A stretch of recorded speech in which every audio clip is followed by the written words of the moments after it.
6억 초반이라 하더라도 이문이경 수색 증상 들어오면 좋겠다.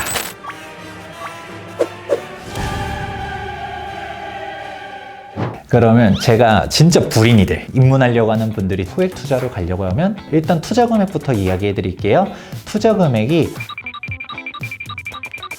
이런 식으로 보시면 되는데,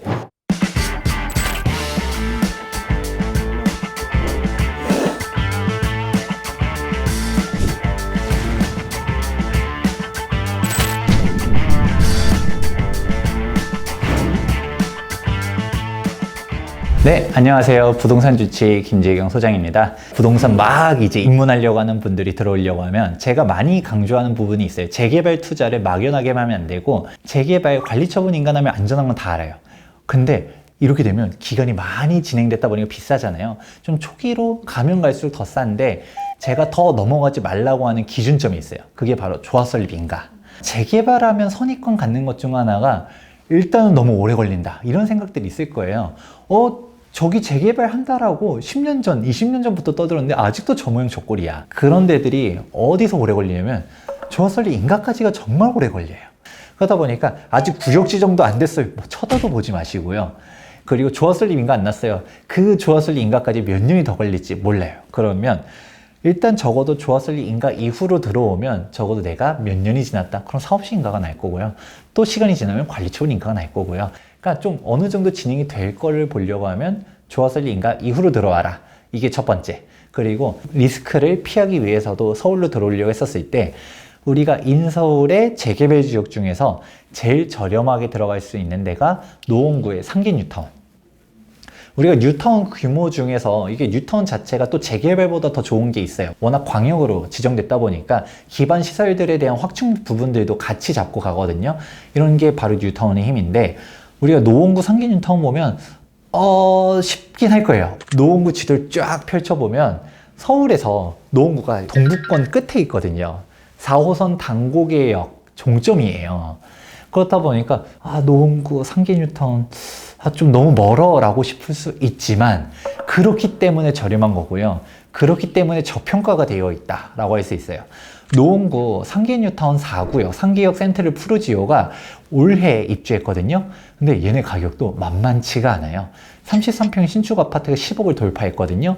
그러다 보니까 오히려 어지간한 노원구의 구축 아파트들 재건축 규제가 워낙 많이 강하다 보니까 노원구의 재건축들이 진행이 잘 안 되고 있어요. 그렇다 보니까 노원구의 신축 아파트를 원하는 사람들이 상계 뉴타운 4구역을 하는데, 상계 뉴타운 4구역 위치를 보다 보면 여기에서 좀 떨어져 있어요, 솔직하게 얘기하면. 그리고 상계 뉴타운 자체도 완성이 되려면 상계 뉴타운 1, 2, 5구역, 6구역 다 완성이 돼야 상계 뉴타운 진짜 완성이 되는 거고. 그럼 우리가 생각해 볼게요. 상계 뉴타운 4구역만 있을 때랑 옆에 다른 뉴타운들 다 아파트로 들어서면 훨씬 좋아지겠죠. 그럼 상계 뉴타운 4구역도 지금 가격이 진짜 시세가 아니라는 거예요. 4년 뒤, 5년 뒤에 뉴타운이 완성되면 그때 더 빛을 발할 구역이라는 거 생각하면 좋을 것 같고, 그러면 4구역 가격만 해도 이 가격인데 더 초역세권에 지금 1구역, 2구역, 5구역 얘네들이 입주하면 훨씬 더 괜찮겠다 생각해 볼 수가 있어요. 그러면 이제 제일 중요한 거, 상계 뉴타운에 대해서 쭉 설명해 드렸었는데, 그럼 금액이 얼마부터 들어갈 수 있느냐? 3억 초반. 여기서도 상계 뉴타운 같은 경우는 앞서 이야기했던 세금 규제들을 또 피할 수 있는 부분들도 있어요.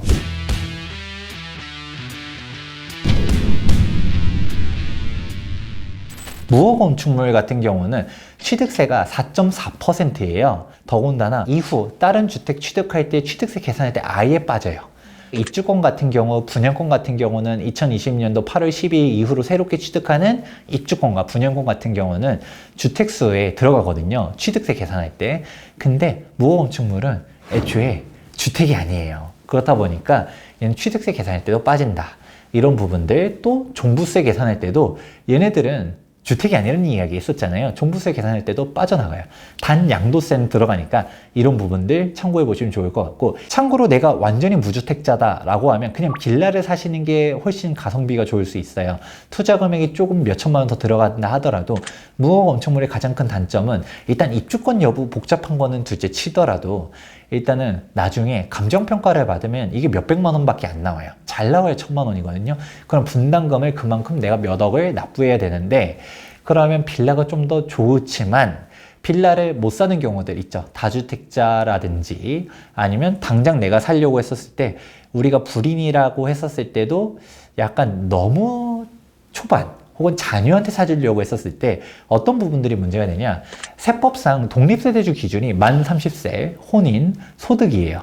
근데 만 30세 미만인데 결혼도 안 했고 소득도 없다. 그럼 부모 세대랑 합산이거든요. 그러면 빌라를 사주려고 하면 부모가 1주택이 있다라고 하면 8.4%, 부모가 2주택이다? 그럼 12.4%. 그렇다 보니까 무허건축물 사놨다가 양도소득세는요? 할 수 있지만 양도소득세는 양도 시점에 과세를 해요. 그러니까 지금은 부모 한 채, 아들 한 채요. 그러면 지금 아들이 팔면 2주택자 중과세율을 받겠죠. 근데 자녀가 지금 아직 독립세주가 안 됐지만 나중에 소득이 생긴다든가 결혼한다든가 아니면 하다못해 시간이 지나서 만 30세가 넘어가면 자녀 1주택, 부모 1주택자잖아요. 그럼 각자 1세대 1주택 비과세 요건을 충족해서 매도하면 또 되는 거거든요. 아니면 내가 지금 현재 이미 소득이 있다. 그럼 그냥 빌라 사시면 되는 거죠. 그런 식으로 하면 상기 뉴턴 주목해보면 좋을 것 같고요. 강북에서 상기 뉴턴이 가장 싸다는 얘기 했잖아요. 그 한강 이남으로 내려왔을 때 가장 저렴한 데가 어디냐? 관악구의 신림 뉴턴. 신림 뉴턴 같은 경우는 일단 투자 금액부터 이야기해 드릴게요.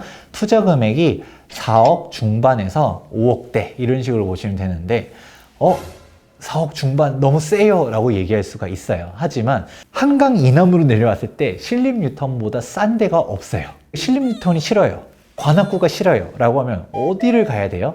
라고 하면 일단 강남은 당연히 우리가 쳐다도 못 보고요. 동작구 흑성 뉴턴은 12억 13억 들어가고요. 그럼 노량진 뉴턴 가려고 했더니 노량진 뉴턴도 8억 9억 들어가고요. 그 다음에 신길 뉴턴 만만치 않아요. 영등포 뉴턴 우리 쳐다도 못 봐요. 그렇다 보니까 한강 이남으로 가려면 신림이 제일 가성비가 높다 이런 식으로 보게 되는 거고요.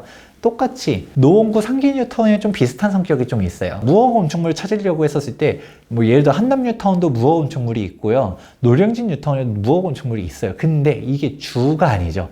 정말 적어요. 어쩌다가 특수 물건으로 하나 나오는 거고 입주권 여부도 정말 잘 따져봐야 되는데 상기 뉴턴과 신림 뉴턴 같은 경우는 무허가 촌이 있었어요. 그렇다 보니까 무허 건축물의 비율이 되게 많고 무허가 물건들이 되게 많다. 그러다 보니 무허 건축물을 내가 찾고자 한다면 신림과 상계 찾아보시면 여기가 무허 건축물 찾기가 좀 괜찮고요. 그리고 또 하나 여기도 역시 빌라를 살 수 있으면 빌라도 되게 괜찮아요. 무허가가 워낙 또 감정 가격이 또 낮고 입주권 여부 그래도 좀 복잡하잖아요. 또 따져봐야 되는 부분들도 있는데 그런 식으로 갔다가 신림 뉴턴을 일단은 들어갔다. 무허가를 가려고 하면 4억 5천에서 그냥 4억 후반대에 그리고 빌라도 찾아보게 되면 5억대로 갖다가 투자할 수 있기 때문에 이런 부분들도 같이 생각해 보면 소액 투자 그리고 여기보다 더 싸게 가려고 하면 제가 앞서서 얘기했었잖아요. 경기도 광명 뉴턴도 3억 초중반으로도 들어갈 수가 있다. 어디가? 광명 9구역이. 내가 소액 투자로 가려고 하면 이런 식으로 정리해보면 좋을 것 같다라고 생각해 봅니다. 네, 오늘 영상 도움이 되셨다라고 하면 우리 채널 좋아요와 구독하기 눌러주시기 바라면서요. 지금까지 KB금융지주 경영연구소 현장 자문위원 김재경 소장이었습니다. 다음 영상에서 다시 또 뵙겠습니다.